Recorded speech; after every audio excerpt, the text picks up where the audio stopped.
जड़ कर्म चेतन बंधकारु कर्म के अवसान का।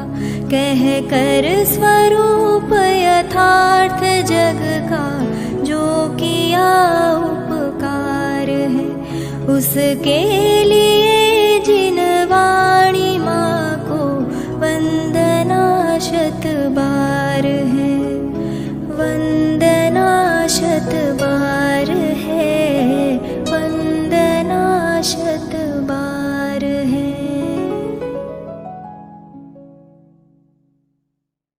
गुणस्थान वालों को लिया 5 इंद्रिय के विषय भोग, मुनिराज को लिया चेतन चेतन की हिंसा, अरहंत भगवान को लिया मन वचन काय का योग, और सिद्ध भगवान को कारमान वर्गणा से भरा हुआ लोक। ये परिस्थितियां इनके सामने है, लेकिन इनको बंद नहीं होता है।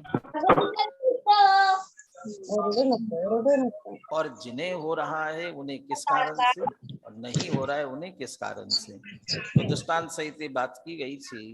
धूल भरे हुए स्थान पर तेल लगाकर जो व्यक्ति है, तेल मर्दन किया हुआ है, चिकनाई के कारण धूल उसे चिपकती है, और जिसके शरीर पर चिकनाई नहीं है उसे धूल नहीं चिपकती। ऐसे ही मिथ्या दृष्टि रागी है, राग में एकत्व बुद्धि है। तो राग के एकत्व बुद्धि वाला जो मिथ्यात्व का परिणाम, मोह का परिणाम, उसके साथ राग द्वेष, उसके साथ वाले राग द्वेष, वो बंध का कारण है। और सम्यक दृष्टि के उसका अभाव है, इसलिए उसे बंध नहीं होता। वो मिथ्या दृष्टि को भी जो बंद हो रहा है, वो इन सब कारणों से नहीं हो रहा है, उसे भी वो मूल कारण वही है। और सम्यक दृष्टि की ये सारी परिस्थितियां है, लेकिन मोह का अभाव है, इसलिए बंद नहीं हो रहा है। बनारसदास जी के छंद में तो यहाँ तक लिख दिया था, ये तो बंद नहीं होता है। और इत्यादि मिलाप सो, ये मिल करके भी बंधन कराने में कारण नहीं होते हैं। एक रागादि अशुद्ध उपयोग, उपयोग में मैं रागी हूँ, इस तरह की स्वीकृति, विपरीतता, मैं अशुद्ध हो गया, ऐसी मान्यता, वो मोह की मिथ्यात्व की विपरीत मान्यता, वही वास्तव में बंधन का कारण है। 165वें कलश में पुनः यही बात कही थी। ये सब चारों परिस्थितियां होते हुए भी ज्ञानी राग रूप माने मैं रागी हूं इस रूप से, भूमिका अनुसार राग हो रहा है उसे भी। चौथे गुण स्थान में है, पंचम गुण स्थान वर्ती है, छठे सातवें हैं, तो उनके अपनी भूमिका अनुसार राग तो हो रहा है। मैं रागी हो गया हूं, ऐसे अपने उपयोग में राग स्वरूप अपने आप को स्वीकार न करते हुए ज्ञान रूप स्वयं ज्ञान स्वरूप ही अपने आप का अनुभव करते हैं, इसलिए उन्हें बंद नहीं होता है। क्योंकि इसका हमें जयचंद जी छाबड़ा का भावार्थ पढ़ना है। इसमें अगले कलश में जो अमृतचंद्र आचार्य सावधान कर रहे हैं, उसके कुछ संकेत इस भावार्थ में दिए हैं। तो जिस कलश पर हमें भावार्थ पढ़ना है, वो कलश पद्यानुवाद के साथ में पढ़ते हैं, फिर इसका भावार्थ पढ़ते हैं।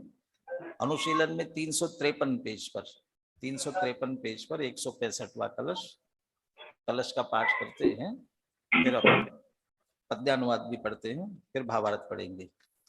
बोलिए। लोकः कर्म ततोस्तु सोस्तु च परे, स्पन्दात्मकं कर्म तत् तान्यस्मिन् करणानि सन्तु चेदचेत्, व्यापादनं चास्तु तत् रागादीनुपयोग भूमिमनयन्, ज्ञानं भवान् केवलं बन्धं नैव कुतोऽप्य बन्धं नैव कुतोऽप्युपैत्ययमहो सम्यग् दृगात्मा ध्रुवम्। भले ही सब कर्म पुद्गल से भरा यह लोक हो, भले ही मन वचन तन पर स्पंदमय यह योग हो, छेद अछेद का घात एवं करण का उपभोग हो, फिर भी नहीं रागादि विरहित ज्ञानियों को बंध हो। इसमें जरा स्क्रीन पर भी लेने की व्यवस्था बना दो, भावार्थ भी पढ़ेंगे यहाँ से। इसलिए कलश में ये कहा तो खास करके इस पर दो बातों की तरफ लेकर के सावधान करना चाहते हैं।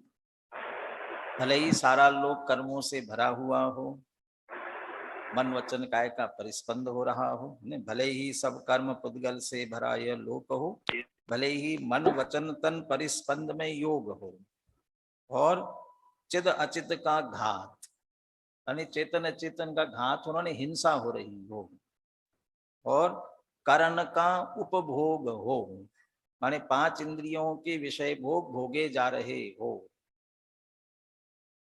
तो जब कोई पांच इंद्रियों का विषय भोग भोगेगा, हिंसादि पाप करेगा, तो बंद होगा कि नहीं होगा?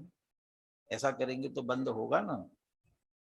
फिर भी नहीं रागादि विरहित ज्ञानियों को बंद हो, ये सब होते हुए भी ज्ञानियों को बंद नहीं होता क्योंकि वह रागादि से विरहित हैं।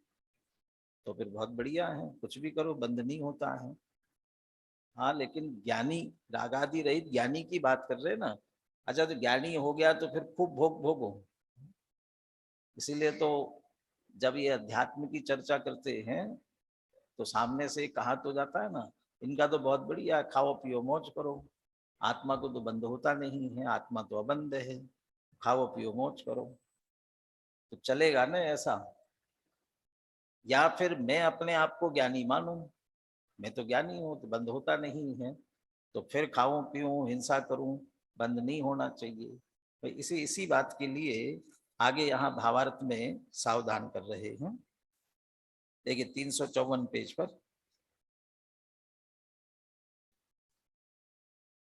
नीचे से दूसरा तीसरा पैराग्राफ। उक्त कलश को पढ़कर कुछ लोगों को ऐसी आशंका हो सकती है कि इससे तो लोगों को निरर्गल हिंसक आचरण करने की प्रेरणा मिलेगी, कुछ भी करो बंद नहीं होता है, ऐसा लगेगा। इस आशंका का निराकरण भावार्थ में पंडित जयचंद जी छावड़ा इस प्रकार करते हैं। यहाँ सम्यक दृष्टि की अद्भुत महिमा बताई है और यह कहा है लोक योग करण चैतन्य चैतन्य का घात ये बंध के कारण नहीं है। लोक मन कर्मान वर्गणा से भरा हुआ लोक, योग मन वचन काय की चंचलता, करण माने इंद्रियां और इंद्रियों का पांच इंद्रियों का विषय भोग, और घात हिंसा आदि ये बंध के कारण नहीं। इसका अर्थ यह नहीं है कि पर जीव की हिंसा से बंध का होना नहीं कहा, अरे पर जीव को हम मारे सताएं पिड़ाएं या हम पांच इंद्रियों का विषय भोग करें और उससे बंद नहीं हो, ये नहीं कहा जा रहा है। तो ये तो कहते रहे इनसे बंद नहीं होता, लेकिन जोर उस पर देना चाहते हैं सम्यक दृष्टि को, जो उसको जिसे भेद विज्ञान है। तो हमारा ध्यान भेद विज्ञान की तरफ नहीं जाता है और ये भोगों की तरफ जाता है। इसका मतलब भोगों की रुचि है, इसका मतलब पाप का भय नहीं है, ये स्वच्छंद। इसलिए स्वच्छंद होकर हिंसा करनी, इनसे बंद नहीं होता ना, इसलिए स्वच्छंद होकर हिंसा करनी नहीं। किंतु यहाँ यह आशय है कि अबुद्धि पूर्वक कदाचित पर जीव का घात भी हो जाए, उससे बंद नहीं होता। आप तो पूरी सावधानी रख रहे हैं, सम्यक दृष्टि को पांच इंद्रिय के विषयों की भोगने की इच्छा नहीं है, वो तो उदय की बलवत्ता से आया। पीछाने को जगह ये कहा किसी को बीमारी हो, रोग हो रहा हो, पीड़ा हो रही हो, तो उस रोग को मिटाने के लिए औषधि लेता है। तो दवाई लेगा क्योंकि पीड़ा हो रही है, दवाई नहीं लेंगे तो अधिक पीड़ा होगी। तो उस पीड़ा को मिटाने के लिए जैसे दवाई लेता है, ऐसे ही विषय भोगने की अभी भूमिका ऐसी है, चारित्र मोह का उदय, तो उसमें भोगने की इच्छा हुई तो पीड़ा होती है, नहीं भोगे तो और अधिक पीड़ा होती है। इसलिए उस पीड़ा को दूर करने के लिए रोग की औषधि की तरह 5 इंद्रिय विषय भोगों का कदाचित भोग करता है। परंतु औषधि लेने वाले को औषधि लेना बहुत बढ़िया सुहाता है, ऐसा नहीं है। अनिच्छा पूर्वक ही औषधि लेता है। ऐसे ही अनिच्छा पूर्वक, इसलिए कह रहे अबुद्धि पूर्वक, और घात की बात कर रहे हैं, सावधानी से चल रहे हैं, लेकिन फिर भी कोई जीव आकर के मरे तो उन्हें दोष नहीं होगा। ये बात। अब दूसरी तरफ, किंतु जहां बुद्धि पूर्वक जीवों को मारने के भाव होंगे, ये हमारे मारने से थोड़ी मरते हैं, ऐसा समझकर पैर रखे, तब फिर तो बुद्धि पूर्वक मारा ना। तब मारने के भाव होंगे, वहां अपने उपयोग में रागादि का अस्तित्व होगा। तो रागादि का माने विकार भाव का, चूंकि मारने का भाव आ रहा है तो द्वेष का भाव है। किसी को मारा ना, मारने के भाव होंगे तो राग पूर्वक तो मारेगा नहीं, प्रेम से तो मारेगा नहीं, द्वेष का भाव। लेकिन द्वेष का माने विकार, उसके मन में विकार की उत्पत्ति हुई है तब तो मार रहा है। तो ये जो विकार की उत्पत्ति होगी और उससे वहां हिंसा जन्य बंध होगा ही। तुम्हें जो भाव हुआ उसके मरने के कारण से नहीं हुआ है, मारने के क्रिया से नहीं हुआ, उसके मरने से नहीं हुआ, उससे तुम्हारा संबंध नहीं है। लेकिन तुम्हारे अंदर भाव हुआ, तुम्हारे अंदर विकार की उत्पत्ति हुई, वो उस परिणाम के कारण से उसका बंध तुम्हें अवश्य होगा। आगे जो प्रकरण आने वाला है उसका ध्यान दिलाते हुए अगले वाक्य में कहते हैं, जहां जीव को जिलाने का अभिप्राय हो, वहां भी अर्थात उस अभिप्राय को भी निश्चय में मिथ्यात्व कहा है। जलाने का मतलब बचाने का, मैं इसे जीवित रखूं, मारूं नहीं। ये बचाने का भाव यदि हो रहा है, तुम्हारे मैं बचा सकता हूं, ये तुम्हारे ऐसे भाव पूर्वक उसे बचाने का तुम्हें भाव आ रहा है, इस भाव को भी, अभिप्राय को अध्यात्म में, शास्त्र में मिथ्यात्व कहा। इस निश्चय नहीं की मुख्यता में, शुद्ध नहीं की मुख्यता में उसे मिथ्यात्व कहा, क्योंकि अभिप्राय विपरीत है। तो जब बचाने के भाव को मिथ्यात्व कह रहे हैं, तो फिर जीव को मारने का अभिप्राय मिथ्यात्व क्यों न होगा। तो चेतन अचेतन का घात, और तुम्हें घात का भाव हो रहा है, मैं घात करूं, मैं मारूं, और बंद नहीं होता है। तो दो बातें हुई, एक तो मैं मार सकता हूं ऐसा विपरीत अभिप्राय पड़ा है, मारने का भाव है, उस भाव के कारण से निश्चित रूप से बंद होता ही है। तो इस बात की तरफ अगले कलश में भी ध्यान दिला रहे हैं। अवश्य मिथ्यात्व क्यों न होगा, अवश्य होगा। इसलिए कथन को नए विभाग से यथार्थ समझकर श्रद्धान करना चाहिए। सर्वथा एकांत मानना मिथ्यात्व है, इसका अभिप्राय। ये जो बातें दर्शन श्रद्धान की मुख्यता से सम्यक्तु की महिमा बताने के लिए कहा गया है। वो शुद्ध ने के विषयभूत शुद्ध आत्मा को मुख्य करके किया गया कथन है। लेकिन आचरण शास्त्र में, चरणान योग में जो बचाने का परिणाम, बचाने की क्रिया व्यवहारने से कही गई है, और उसके मारने के भाव आदि से बंद पाप कहा हुआ है, व्यवहार से ही। वो सारी जो प्रक्रिया है, वह प्रक्रिया भी व्यवहारने की अपेक्षा से है, उसे सर्वथा उड़ाया नहीं जा सकता है। शुद्ध नय की मुख्यता लेके, निश्चय नय की मुख्यता लेकर के जीव को बंद होता ही नहीं है, पर के मरने मारने से बंद होता ही नहीं है, ऐसा मान करके स्वच्छंद नहीं होना है। नय का अभिप्राय यथावत समझ लेना चाहिए। गुरुदेव का भी उद्धरण है लेकिन यहाँ गौन करते हुए, पूरा न पढ़ते हुए 356 पेज पर आइए, अंतिम अंश सब पढ़ते हैं। देखो, ऐसा कहकर यहाँ स्वच्छंदी होने का निषेध किया है। बुद्धि पूर्वक हिंसारूप प्रवृत्ति करे और शास्त्र के कथन की आड़ लेकर ऐसा कहे कि ज्ञानी के बंध नहीं होता, तो ऐसी स्वच्छंदता की बात मोक्ष मार्ग में चलने वाली नहीं है।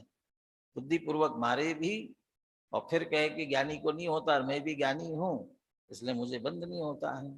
पीछे कलश आया ना, सम्यक दृष्टि स्वयं अहम जातु में बंधो न स्यात् इत्युत्तानो पुलक वदना रागिनो प्याचरंतु। कोई अपने आप को सम्यक दृष्टि मान करके मुझे बंध नहीं होता है ऐसा मान करके स्वच्छंद होकर के प्रवर्तन करेगा, जिनवा नहीं शास्त्र में कहा है, तो शास्त्र में कहा है तो इससे नहीं चलने वाला है।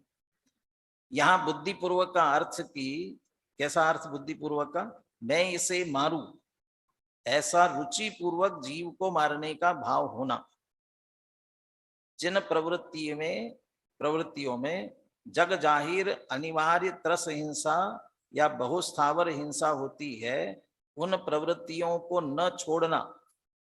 सामान्य रूप से आगे बता रहे कौन से, जैसे मद्य मांस मधु 5 उदंबर फलों का सेवन तथा इसी जाति के इन्हीं के समकक्ष अन्य प्रवृत्तियों में पड़ना आदि जो भी आगमोक्त हिंसा जनित प्रवृत्तियां ज्ञानी की भूमिका में त्याज्य हैं, उस राग का भी त्याग न होना स्वच्छंद प्रवृत्ति है। ये होना नहीं चाहिए ना। सामान्य श्रावक मात्र को 8 मूल गुण होने चाहिए सामान्य श्रावक के। 3 जो विशेष चिन्ह अपन कहते जैन कहलाने मात्र के लिए, कौन कौन से? किसको जैनी कहा? वीर प्रभु कह गए सभी से, जैनी वो कहलाएगा। दिन में भोजन छान के पानी नित्य जिनाले जाएगा। तो दिन में भोजन छान के पानी, या दूसरी तरफ अपन 3 बातें करते हैं, अन्याय नीति अभक्ष का प्रवृत्ति नहीं होती है। तो जिसके जीवन में ये चल रहा हो, ये त्याज्य है और चल रहा हो, और फिर वो कहे, या एक तरफ बड़ी बड़ी अध्यात्म की बातें करे, बहुत सूक्ष्म अध्ययन करे, चिंतन करे, चर्चा करे, मैं शुद्ध आत्मा हूँ, शुद्ध आत्मा को बंध नहीं होता है। और ये जो त्याज्य कहा है वो यदि जीवन में दिख रहा है, उसका परिणाम दिख रहा है, इसका मतलब स्वच्छंद प्रवृत्ति है, और उस प्रवृत्ति के कारण से नियम से बंध होगा। और यदि शास्त्र का सहारा लेकर कर रहा है तो महाबंध होगा, क्योंकि अपनी गलती और उसको शास्त्र का बहाना लेकर के और उसका पोषण कर रहा है, तो और महाबंध करेगा। शुभ आचरण, शुभ क्रियाओं का आचरण, उसका निषेध नहीं है, लेकिन उसके भी कर्तृत्व का जो आता है, हम करते हैं शुभ क्रियाएं, वो उस कर्तृत्व के निषेध की बात होती है मुख्य रूप से, या फिर उस क्रियाओं को मोक्ष मार्ग मानने का निषेध होता है। शुभ आचरण सदाचरण का निषेध नहीं होता है, लेकिन मोक्ष मार्ग मान करके करते हैं, नहीं ये मुक्ति का मार्ग नहीं है, वो भी आश्रव बंध का कारण है, उस रूप में उसका निषेध करते हैं। जब यहाँ पर मुख्य रूप से इनसे बंध नहीं होता है इसलिए जीवन में चलते रहे, ऐसा नहीं समझे। अब उसी को अगले कलश में स्वयं अमृतचंद्र आचार्य कहने जा रहे हैं। यद्यपि कार्मन वर्गणा मन वचन काय रूप योग चेतन अचेतन की हिंसा और पंचेंद्रियों के भोगों से बंध नहीं होता, तथापि निरर्गल प्रवृत्ति उचित नहीं है। अब इसी भावना को व्यक्त करने वाला कलश काव्य लिखते हैं। तथापि न निरर्गलम चरितुमिष्यते ज्ञानिनां तदायतनमेव सा किल निरर्गला व्यापृति अकाम कृत कर्म तन मतम कारणम ज्ञानिनां द्वयम नहीं विरोध्यते किमु करोति जानाति च। ये तथापि पिछले कलश से जुड़ेगा, वो पूरा जैसे कर्म लोक में कर्म भरे, कर्म लोक में कार्मान वर्गणा भरे हुए जो पूरा कलश लिया ना, उसके बाद तथापि ये सारी परिस्थिति होती है और ज्ञानियों को बंध नहीं होता, फिर भी उनसे बंद नहीं हो रहा है ऐसा समझकर, तथापि न निरर्गलम चरुतम चरितुम इष्यते ज्ञानिनाम, ज्ञानिनाम निरर्गलम चरितुम न इष्यते। ज्ञानियों को निरर्गल आचरण नहीं करना चाहिए। ये नहीं करना चाहिए, ये भाषा चाहिए कि है, लेकिन तथ्य वाक्य में तो ये है कि ज्ञानी यदि ज्ञानी है तो उसका निरर्गल आचरण होता ही नहीं है। रत्नगंज सावकाचार्य में भी जैसा कहा, कुदेवागम लिंगिनाम विनयम प्रणामम चैव न कुर्यो शुद्ध दृष्टया विषयाशा, तो सब है ना, भयाशा स्नेह लोभाच्च कुदेवागम लिंगिनाम प्रणामम विनयम चैव न कुर्यो शुद्ध दृष्टिया। शुद्ध दृष्टिया न कुर्यो माने सम्यक दृष्टियों को भय से, आशा से, स्नेह से, लोभ से, कुदेव को, गुरु को, शास्त्र को प्रणाम या विनय नहीं करना चाहिए। ये न करे, इनको नहीं करना चाहिए। तो ऐसा लगता है जैसे करते हैं और शास्त्र में कहा जा रहा है कि इनको नहीं करना चाहिए। तो भाषा है न कुर्यो, लेकिन भाव तो है करते ही नहीं है, करने का परिणाम ही नहीं आता है। वो बहुत पहले छूट गया है, तब दृष्टि शुद्ध हुई है। उसके बिना, जैसे टोडरमल जी कहते हैं ना, ओ देव गुरु धर्म तो धर्म के आधार है, यदि इनमें शिथिलता होगी तो अन्य धर्म कैसे होंगे। इनकी भूल है तो यथार्थ वस्तु स्वरूप का निर्णय, वस्तु स्वरूप के निर्णय से भेद विज्ञान पूर्वक आत्मा का निर्णय, ये कुछ हो ही नहीं, संभव ही नहीं है। ऐसे यहाँ निरर्गल आचरण ज्ञानियों को नहीं करना चाहिए, करना इष्ट नहीं, उचित नहीं है। इसका मतलब ज्ञानी करते ही नहीं है। तो नहीं, हमें बंद नहीं होता ऐसा समझ करके निरर्गल करते हो, स्वच्छंद होते हो, ऐसा नहीं है। क्यों नहीं होते हैं? यदि स्वच्छंद होकर करेंगे, हमें बंद नहीं होता, हम कुछ भी करें ऐसा मानकर करेंगे, तद आयतनमेवेसा किल निरर्गला व्यापृति। निरर्गला व्यापृति, स्वच्छंद होकर के यदि क्रियाएं करेंगे, तद आयतनमेवसा, वह व्यापृति, वह क्रिया आयतन ही है। किसकी? हिंसा की, पाप की, बंद का स्थान है। नियम से बंद होगा, बंद हुए बिना रहेगा ही नहीं। अमृतचंद्र आचार्य ही पुरुषार्थ सिद्धि उपाय में लिखते हैं, एक तरफ सिद्धांत वस्तु स्वरूप है और दूसरी तरफ वर्तमान की हमारी स्थिति, आदर्श और यथार्थ। तो आदर्श या वस्तु स्वरूप सिद्धांत क्या है? एक द्रव्य दूसरे द्रव्य का कुछ नहीं करता, एक द्रव्य से दूसरे द्रव्य में कुछ नहीं होता है, पर जीवों का घात हो रहा है, कर रहा है, उससे किसी को बंद नहीं होता है। तो उसके लिए वहां श्लोक लिखा, सूक्ष्मापि न खलु हिंसा पर वस्तु निबंधना भवति पुंसा, हिंसा यतन निवृत्ते परिणाम विशुद्धे तदपि कार्य। पर वस्तु के कारण से जीव को रंच मात्र भी बंद नहीं होता है। सूक्ष्मापि न खलु हिंसा, वो जीव मर रहे हैं, घात हो रहा है, उसके कारण से जीव को बंद नहीं हो रहा है, रंच मात्र भी नहीं हो रहा है। अभी कमरे यहाँ पंखे चल रहे हैं ना, हम नहीं हो और पंखे चल रहे हैं, उस समय यहाँ जीवों का घात होगा ना, होगा। तो जीवों का घात हो रहा है, या वैसे ही तेजी से हवा चले, टकराए इधर से उधर, तो बहुत से जो त्रस्त जीव भी बहुत सूक्ष्म भरे हुए हैं, तो उनका घात होगा। वाहिक जीवों का घात होगा ना। किसे पाप लगेगा, किसे हिंसा लगेगी? तो हिंसा का, पाप का बंद किसे होगा? नहीं होगा। इसका मतलब उसके कारण से बंद हो तो हो रहा है, इसलिए बंद नहीं होता है। हमने अपनी सुविधा के लिए चलाया, अब जो घात हो रहा है उसका पाप का बंद होगा कि नहीं होगा?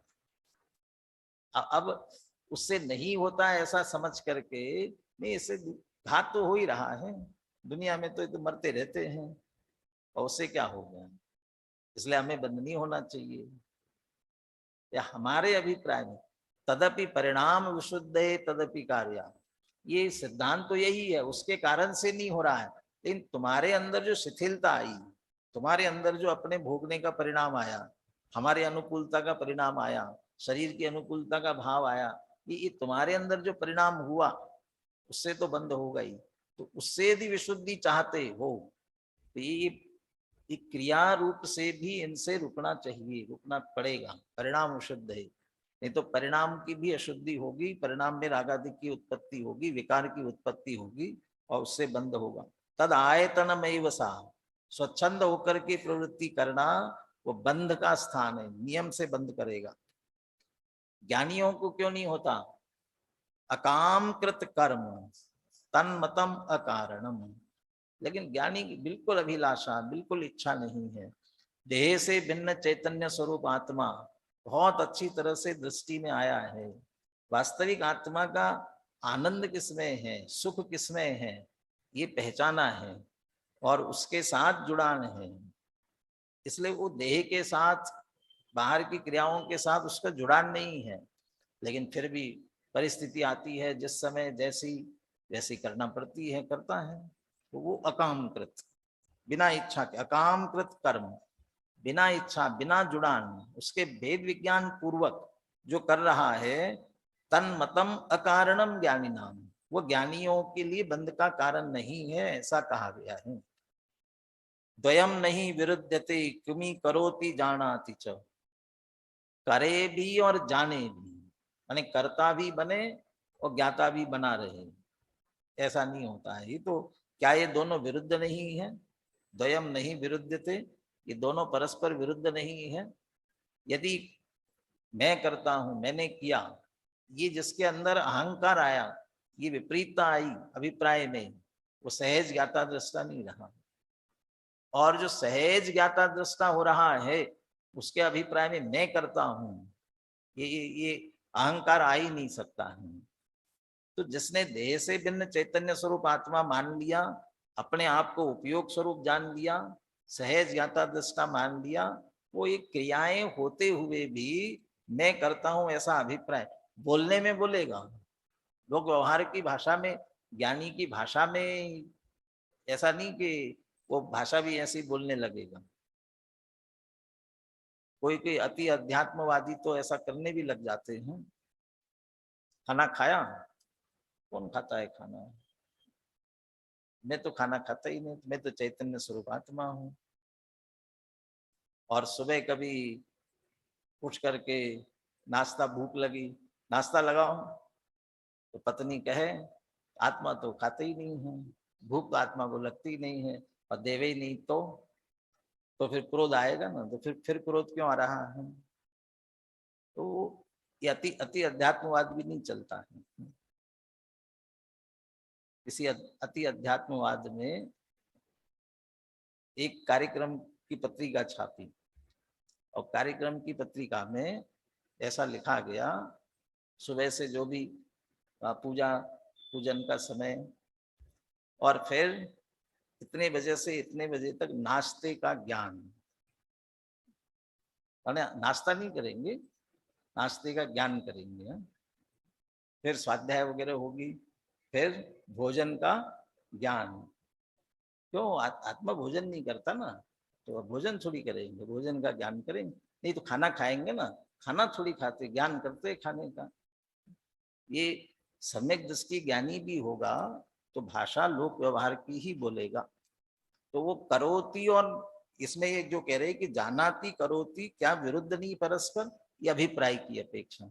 जो सहज ज्ञाता दृष्टा हो गया है, उसके अंदर कर्तृत्व का अहंकार, पर से जुड़ान का अहंकार नहीं। और जो पर से जुड़ा होगा, अंदर में पर के प्रति एकत्व बड़ा होगा, कर्तृत्व बड़ा होगा, वो भाषा में भले ये बोल रहा होगा मैं तो जानने वाला हूँ, लेकिन फिर भी वो करोति वाला है अहंकार होने के कारण से।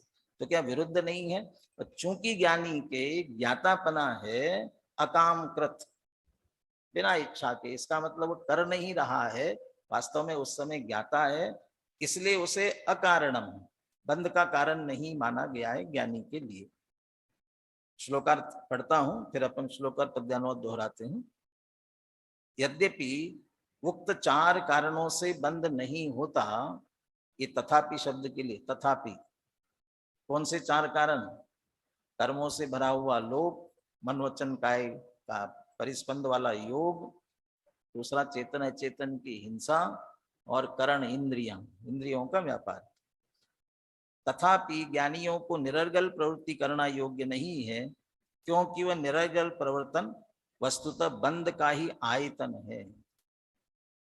वस्तु स्वरूप में कहीं छूट नहीं मिलती है।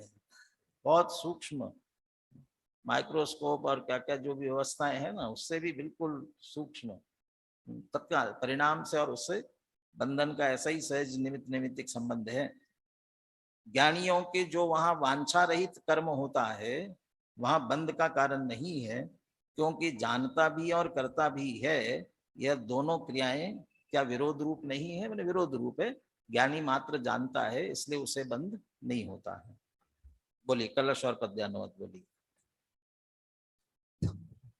तथापि न निरर्गलं चरितुमिष्यते ज्ञानिनां तदायतनमेव सकिल निरर्गला व्यापृतिः अकामकृत कर्म तन्मतम कारणं ज्ञानिनां द्वयं न हि विरुध्यते किमु करोति ज्ञानाति च। तो भी निरर्गल प्रवर्तन तो ज्ञानियों को वर्ज्य है, क्योंकि निरर्गल प्रवर्तन तो बंध का स्थान है। वांछा रहित जो प्रवर्तन वह बंध विरहित जानिए। जानना करना परस्पर विरोधी ही मानिए। जयचंद जी छाबड़ा का भावार्थ देखिए 357 पेज पर। इस कलश का भावार्थ में जयचंद जी छाबड़ा इस प्रकार व्यक्त करते हैं। पहले काव्य में लोक आदि को बंध का कारण नहीं कहा, इसलिए वहां यह नहीं समझना चाहिए कि बाह्य व्यवहार प्रवृत्ति का बंध के कारणों में सर्वथा ही निषेध किया है। यानी बाह्य व्यापार कैसे भी होता रहे तो बंध नहीं होता, उससे सर्वथा निषेध नहीं है। बाह्य व्यापार प्रवृत्ति रागादि परिणाम को बंध के कारण की निमित्त भूत है। जिसके भी खाने पीने की लालसा हो रही है, इच्छा पूर्वक खाने की क्रिया हो रही है, तो क्रिया हो रही है और हमें राग नहीं है ऐसा माने, ऐसा नहीं है। क्रिया हो रही है, उसके जो परिणाम है, तो उस राग में वो क्रिया निमित्त है। बाह्य प्रवृत्ति उसमें निमित्त है। बाह्य प्रवृत्ति का बंध के कारणों में बाह्य प्रवृत्ति रागादि परिणाम को बंध के कारण की निमित्त भूत है। बंध के कारणभूत जो परिणाम हो रहे हैं उस परिणाम का निमित्त क्या है कि वो बाह्य प्रवृत्ति। 5 इंद्रिय विषय भोगों की प्रवृत्ति हो रही है तो तुम्हें राग होगा, राग होगा तो उससे बंध होगा, एकत्व बुद्धि करोगे तो उससे बंध होगा। उस निमित्तता का या निषेध नहीं समझना चाहिए, उससे बिल्कुल ही बंध नहीं होता है ऐसा मत समझना। ज्ञानियों के अबुद्धि पूर्वक वांछा रहित प्रवृत्ति होती है, इसलिए बंध नहीं कहा है। वो उससे जुड़ते नहीं है, क्रिया हो रही हो लेकिन अंदर से अलिप्तता है। उन्हें कहीं स्वच्छंद होकर प्रवर्तने को नहीं कहा है, क्योंकि मर्यादा रहित निरंकुश प्रवर्तना तो बंध का ही कारण है। जानने में और करने में तो परस्पर विरोध है। ज्ञाता रहेगा तो बंध नहीं होगा, करता होगा तो अवश्य बंध होगा। जहां से कर्तृत्व का अहंकार एकत्व बुद्धि आ गई, वहां से बंधन तत्काल शुरू हो गया। गुरुदेव का उदाहरण भी अपन गौन करते हैं और बनारसदास जी के छंद पर आते हैं 359 पेज पर। बनारसदास जी का भावानुवाद। कर्म जाल जोग हिंसा भोग सोना बंधे पे, तथापि ज्ञाता उद्यमी बखान्यो जिन बैन में। ज्ञान दृष्टि देत विषय भोगनी सोहित दो, क्रिया एक खेत यो तो बैन जैन में। उदय बल उद्यम गहे पे फल को न चाहे, निर्दय दशा न होई निर्दय के नैन में। आलस निरुद्यम की भूमिका मिथ्यात्मा ही, जहां न संभारे जीव मोह नींद सैन में। दूसरी पंक्ति में ज्ञाता को उद्यमी कहा और सेकंड लास्ट नीचे से दूसरी पंक्ति आलस निरुद्यम की भूमिका मिथ्यात्मा है, यानी ज्ञानी उद्यमी है और मिथ्या दृष्टि निरुद्यमी है, आलसी है। अब वो ज्ञानी का उद्यम किस बात का, बहुत क्रिया करने का, वो तो उद्यमी माने करोति का तो विरोध है, निषेध है। उद्यम किस बात का है, तो वो उद्यम स्वरूप की एकाग्रता वाला, स्वरूप के निर्णय का, मैं कैसा हूं इसके संदर्भ में उद्यमी लेना उसे। और एक और उद्यम की बात ली, वो उद्यम माने वो क्रिया, देखिए क्रम से करते हैं। कर्मजाल, जोग, हिंसा, भोग, ये चार कारणों की बात बार बार आई रही है। लोक में भरा हुआ कार्बन वर्गणाओं का समूह जाल, योग 5 मन वचन काय का योग, चेतन अचेतन की हिंसा और 5 इंद्रियों का भोग।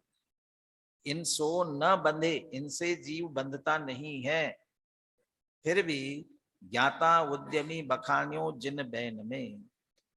फिर भी ज्ञाता उद्यमी बखान्यो माने स्वच्छंद होकर के हिंसादिक करता नहीं है, स्वच्छंद होकर के मन वचन काय का प्रवर्तन करता हो, 5 इंद्रिय विषय भोग में लगा हुआ हो, खूब खाता पीता माने अनावश्यक सब कर रहा हो, ऐसा नहीं है। आवश्यक, बिल्कुल अत्यंत आवश्यक, जो रहा ही नहीं जाए तो उतना आवश्यक, और बाकी का छूट रहा है, जबरदस्ती नहीं छोड़ता है। जिसको इंद्रिय निग्रह दबा करके मन को मार करके, ऐसा वो उद्यम वाली बात नहीं है। स्वरूप की रुचि, और वो स्वरूप की रुचि के कारण से सहज अरुचि उनकी, और वो अरुचि, उसी को यहाँ उद्यम कहना चाहते हैं। इष्टोपदेश में जैसा कहा ना, यथा यथा समायाति संवितो तत्वमुत्तमम् तथा तथा न रोचन्ते विषया सुलभा अपि, और यथा यथा न रोचन्ते विषया सुलभा अपि तथा तथा समायाति संवितो तत्वमुत्तमम्, दोनों तरफ से लिया। तो जिन्हें उत्तम तत्व सर्वोत्कृष्ट आत्मा समायाति अंतरंग में आ गया है, तो सहज विषय भी हो तो रुचते नहीं है, लेकिन जब तीव्र इच्छा हो तो रहा नहीं जाता है। भूख लगी, खाना तो खाना ही है ना, खाना खाना है तो खाना खाएंगे, तो ऐसा नहीं कि नहीं शरीर के लिए तो जरूरत ही नहीं होती है, आत्मा के लिए जरूरत ही नहीं होती, मैं तो आत्मा हूँ, ऐसा आग्रह करके वो नहीं करते। भूख लगी तो आवश्यक बराबर भोजन देते हैं, लेकिन शुद्ध मर्यादा का, अभक्ष छोड़ करके दिन में वो उसके अनुसार ही। ये इसका नाम उद्यम। ज्ञाता उद्यमी बखान्यो जिन बैन में। ज्ञान दृष्टि देत विषय भोगनी सो हेत, दोनों पंक्ति का एक साथ अर्थ होगा।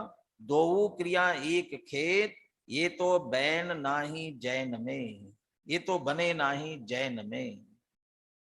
जैन में ये नहीं बन सकता है। तो जैन माने कौन, सच्चा जैन कौन?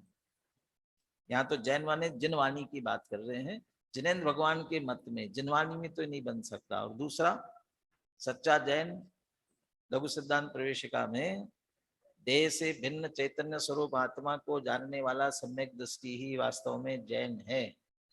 वो भेद विज्ञानी कोई जैन कहा, तो वो जैन के लिए बातें संभव नहीं है। क्या बातें? ज्ञान दृष्टि देत, माने ज्ञान पर भी दृष्टि है, मैं ज्ञान स्वभावी आत्मा, इस पर दृष्टि भी हो, और विषय भोगनी सो हेत, और विषय भोगों की प्रति भी अभिलाषा हो, विषय भोगों की भी इच्छा हो, विषय भोग भी बहुत अच्छे लगते हो, विषय भोगों की भी रुचि पड़ी हो अंदर। ये कहते हैं ये दो क्रिया एक खेत, दोनों एक क्षेत्र में, एक व्यक्ति में, एक जगह पर बने नाही जैन में। जैन तो नहीं मान सकते हैं, और मानते होंगे, औरों में तो है ही ना, भगवान के रूप में पूजते भी रहते हैं और बाहर से चाहे जैसी लीलाएं चलती रहती हैं, जल क्रीड़ाएं भी बहुत सारी लीलाएं चलती रहती हैं, चोरी भी सब तरह की चलती हैं और भिन्नता भी मानते हैं, भिन्न भी है, क्रिया भी चलती है। ये दोनों क्रियाएं जिनवाणी में तो संभव नहीं है। उदय बल उद्यम गहे पे फल को न चहे। उदय बल तीव्र उदय हो रहा है, असाता का तीव्र उदय हुआ, भूख लगी ना, वेदना का तीव्र उदय हो रहा है, तो खाने की इच्छा करेंगे, खाएंगे।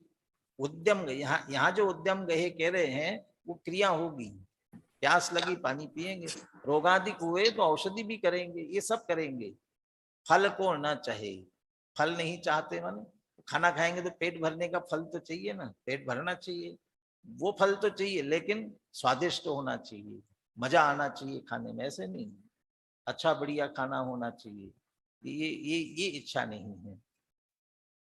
लेकिन थोड़ा और आगे बढ़े ना, चौथे गुणस्थान वाले, पांचवें गुणस्थान वाले, ये भी इच्छा हो सकती है, स्वादिष्ट खाए हैं, नहीं अच्छा होना चाहिए खाना। अब वो स्वादिष्ट खाते हुए भी फिर भी वो जो श्रद्धा अंदर पड़ी ना, सुख तो आत्मा में है, ये अंदर से अच्छी तरह से है, तो वो इसमें वास्तविक सुख है, ये फल नहीं चाहता है, उसमें से नहीं आ रहा है, ये भेद विज्ञान भी उसके साथ में है, ये चाहते हो तो फिर अच्छा खाना क्यों, उस समय इच्छा हो रही है अच्छा खाने की, और इसलिए अच्छा खाना है, लेकिन फिर भी इसमें से सुख आता है, ऐसी विपरीत बुद्धि नहीं होती है। तो उदय बल उद्यम गहे का मतलब भोग की क्रिया पूर्व कर्म के उदय के कारण से भले ही दिखाई देती है, तो भी उसमें सुख बुद्धि उसे नहीं होती है। निर्दय दशा न होई हृदय के नयन में, ये विषय भोग की अपेक्षा से फल नहीं चाहते उसको लिया, और निर्दय दशा, निर्दय होकर के हिंसादिक नहीं करेंगे, चाहे जैसा आचरण करके जीवों के घात हो रहा हो ऐसा नहीं, अंतर मन में निर्दय दशा नहीं, हृदय के मन में नयन में, हृदय रूपी नयनों में निर्दय दशा नहीं, अत्यंत दया का परिणाम है। ये पंडित कौन है, बहुत सारे श्लोक सुनाए थे ना, उसमें एक श्लोक ये भी था, आत्मवत पर द्रव्येषु यो जानाति स पंडिता, पर आत्मवत सर्वभूतेषु, वो लौष्टवत पर द्रव्येषु आत्मवत सर्वभूतेषु, सब जीवों को जो आत्मवत जानता है, सब आत्मा एक समान है, तो दूसरों को भी अच्छी तरह से, मैं जैसा भगवान आत्मा हूं ऐसे ही आत्मा सबको जानते हैं, तो उन्हें कष्ट, उनको दुख देने का परिणाम कैसे आ सकता है। गुरुदेव तो क्षमावाणी के उसमें कहते हैं ना, मैंने किसी को पर्याय दृष्टि से देखा हो तो माफ करना, क्योंकि पर्याय दृष्टि से देखूंगा तो ये शत्रु है, ये मित्र है, तो राग द्वेष होंगे, तो विकार का परिणाम आएगा। सब आत्मा है द्रव्य दृष्टि से, तो कोई विकार आने वाला नहीं है। तो पर्याय दृष्टि से देखा और भूल हो गई, द्रव्य दृष्टि से देखा सहज। तो ज्ञानी सबको आत्मा जानते हैं, इसलिए उनके प्रति निर्दयता का परिणाम आ ही नहीं सकता। आलस निरुद्यम की भूमिका मिथ्यात्मा ही, जहां न समारे जीव मोह नींद शयन में, मोह नींद शयन में, मोह की निद्रा में सो रहा है, देह की एकत्व बुद्धि, वो मोह, और उसके कारण से आलसी है, मैं कौन हूं जानने की खबर ही नहीं है, और इस कारण से स्व की तरफ का उद्यम नहीं होता है, और न संभारे, अपने स्वरूप को नहीं संभालता है, पांच इंद्रिय विषय भोग शरीर के संभाल में लगा रहता है, ऐसी भूमिका मिथ्यात्व में होती है, इसलिए मिथ्या दृष्टि को निरंतर बंद हो रहा है, और ज्ञानी सावधान रहता है, इसलिए ज्ञानी को बंद नहीं होता है। सीधा तात्पर्य है कि ज्ञानी निरर्गल आचरण नहीं करते, स्वच्छंद आचरण नहीं करते हैं। वैसे बाहर से देखा जाए, चौथे गुणस्थान वाला उसको, और एक भद्र मिथ्या दृष्टि जैसा आचरण कर रहा है, खा रहा है, पी रहा है, व्यापार धंधा कर रहा है, उसके जीवन में जैसा चल रहा है, सम्यक दृष्टि के भी अविरत सम्यक दृष्टि, व्रताधिक नहीं है तो कुछ व्रताधिक करते हुए नहीं दिख रहा है, तो दोनों एक से दिख रहे हैं। लेकिन जो मिथ्या दृष्टि है उसे अनंत संसार का बंध चल रहा है, वो एकत्व बुद्धि के कारण से, वैसी की वैसी दोनों की क्रिया होते हुए भी, पापादिक की क्रिया भोगों की क्रिया होते हुए भी उसे नहीं हो रहा है। क्यों नहीं हो रहा है? तो भेद विज्ञान है। तो ये भेद विज्ञान की विशेष बात कहना चाहते हैं। अब निरर्गल प्रवृत्ति नहीं करना, तो फिर हिंसा हो रही है, तो वो हिंसा से बंद होगा कि नहीं होगा? नहीं होगा तो क्यों नहीं होगा और कब होगा? वो सारी चर्चा जो बंद अधिकार की विशेष बात है, आयु क्षय से मरण हो ये बात जिन वर्णे कही, वो चर्चा बस अभी एक कलश के बाद ही आने वाली है। यथाक्रम उसकी अपन चर्चा करेंगे।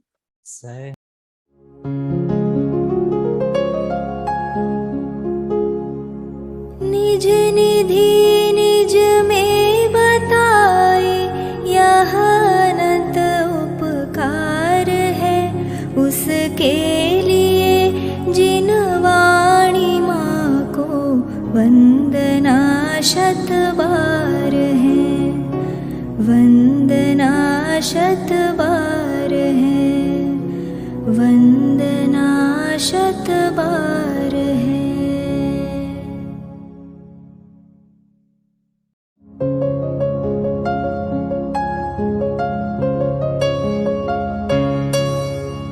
हे जिन वाणी भारती तो ही जपो दिन रैन, जो तेरी शरणा गहे सो पावे सुख चैन। जा वाणी के ज्ञान ते सूझे लोकालोक, सो वाणी मस्तक नवो सदा देत हो ढोक, सदा देत हो